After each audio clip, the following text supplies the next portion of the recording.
If you want to factory reset your Google Pixel 10 Pro, but you don't remember the password, then in that case we can go to the Android recovery mode and we can perform a factory reset over there.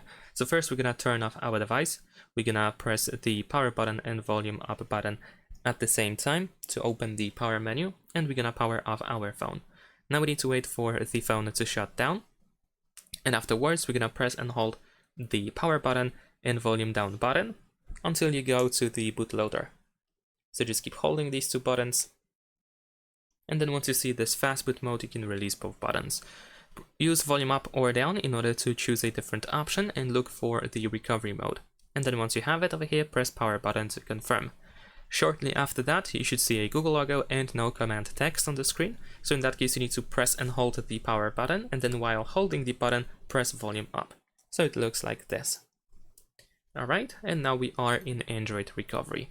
Once again, use volume buttons in order to navigate in this menu.